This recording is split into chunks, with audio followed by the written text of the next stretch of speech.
Welcome to Horseshoe Politics. Today's September 26th, 2020, and the election is a little more than just a month away at this point, which is pretty crazy. I remember when I was first started looking into the election, when it was first pretty clear that it was going to be Joe Biden versus Donald Trump, when Bernie Sanders basically had no chance of winning. This was like late March-ish. The election was still over 7 months away. Now it's just a bit over 1 month away. It's been like 6 months. That's right when the pandemic began. It's been 6 months since then. That whole time, I've been spending a lot of time just looking into the presidential race, keeping track of what all was going on. But the day's almost here. So, since this day is near, I want to talk about the polls, the 2016 election polls, and then the 2020 election polls. The reason why I want to talk about this is because a lot of people in 2016, right after Trump won, they started talking about how the polls are inaccurate and how there was the silent majority that the polls didn't reflect that eventually showed up on election day to vote Trump into office. And a lot of people are saying that 2020 is going to be a similar story because Biden's doing better than Trump by several points in the polls, at least in the nationwide polls. If you look at it by state, it depends on the state, but nationwide, Biden's doing better than Trump by several points, several percentage points.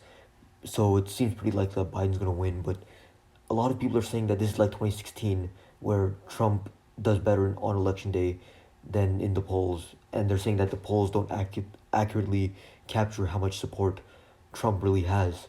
So I want to go into detail in this video about what the situation with the polls actually are. So let's begin with that now. Okay, I'm going to pull up the polls from 2016 now, the Trump versus Clinton polls from early November, more specifically leading up to the election. And why this matters, why it matters that I pull up the early November polls specifically, is because these polls are going to be the most accurate. These are the ones that are taken right before election day happened, and because of this, there's not much time for the dynamic between Trump and, for 2016, Trump and Clinton, but for 2020, Trump and Biden, there's not much time for the dynamic between the two candidates to change. Because if you take the polls that are a few months in advance, a few months before the election, if you take those polls and look at it, then they're not going to be as accurate of a picture of what's going to happen on election day. Because if you have polls that are taken months in advance, there's still a lot of room for things to change between then and election day. This is pretty obvious, because if you take polls months in advance, there's still a lot of room for change. Even like today is September 26th, so the election is just over a month away now, but even then, none of the debates have even happened yet. There's 3 presidential debates and 1 vice presidential debate. None of those have happened yet. Those could easily change the dynamics of the race. They could easily help Trump or easily help Biden in this election, and none of those have happened yet. So there's still a lot of room for things to change for this election, and even when the election is less than 2 months away, little more than 1 month away, in fact. So my point is, why I'm bringing this up is that I'm not saying that the current polls, the ones from late September, I'm not saying those are necessarily what election day is going to be like. I'm saying that the polls taken right before the election, I think those will give a really good picture of what's actually going to happen during the election. Now I want to talk about why the 2016 polls were not that far off.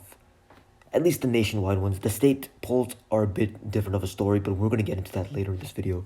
So I have those polls pulled up on screen now. The Trump versus Clinton polls from 2016. And Clinton, in the Real Clear Politics average, Clinton got 46.8% to Trump's 43.6%.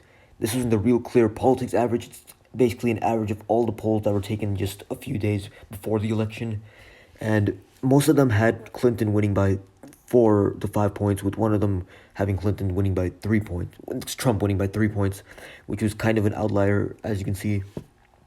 So Clinton, in the Real Clear Politics aggregate average, she got plus 3.2 percentage points. This was actually not that far off from the actual result, because in the popular vote, Clinton won by 2.1%, as you can see on screen. That's the thing that a lot of people don't understand. The polls were not that far off, because even though Trump won the Electoral College and therefore won the election, Clinton won the popular vote and won the popular vote by quite a bit. A lot of people don't realize this because they just know that Trump won the election, but Trump won the election despite losing the popular vote. And the thing about the national polls, I guess, which makes them not that useful, is that the winner of the election is not based on the national popular vote winner, it's based on the Electoral College winner. So I guess having the general election, national election polls, so in reality, in the first place, isn't that useful, but it still gives, in my opinion, still gives Clinton got 2.1% when she was predicted to get 3.2% in the polls, meaning that she was only off by 1% from what she was projected to get from the polls, which is not that big of an error margin if you ask me. 1% is not a lot to be off by. And a lot of people, one thing they cite is the models that were predicting Clinton having a 98% chance or 95% chance, a really high number chance of winning in the 2016 presidential election, because there definitely were some sources saying Clinton had like a 90 plus percentage chance of winning. But I'd say, yeah, those models were inaccurate. But if you look at the 538 model, the one that I've kept citing on this channel, that gave Trump a good 30% chance of winning and only gave Clinton a 70% chance of winning. So I'd say the 538 model is definitely a model that can be trusted because it was pretty spot on in 2016. It gave Trump a 30% chance of winning, which is a relatively accurate prediction because Trump was able to win but not by that much. He was able to, by a miracle, flip three states that historically voted Democrat, and that's the reason why he won the entire election. But why I say this is because 538.com is the model that I've been using specifically in many of my videos to talk about my election predictions, and that specific model gives Biden over 3/4 chance of winning. So it gives Biden a really good chance of winning. And I say this because a lot of people are going to tell me when I say Biden has a better chance of winning that in 2016 that's what they said about Clinton, but that didn't turn out to be true. And they're right about the sources that said Clinton had a 90 plus percent chance of winning. Those were not true in my opinion, I would say. But the ones from 538.com, the projections from 538.com, I'd say those were pretty spot on because those gave Clinton a 70% chance of winning. And she still won the popular vote, but not the electoral college, so she barely lost. I was going to make a second part to this video where I talked about how Clinton and Trump was doing in September of 2016 compared to how Trump and Biden are doing right now in September of 2020.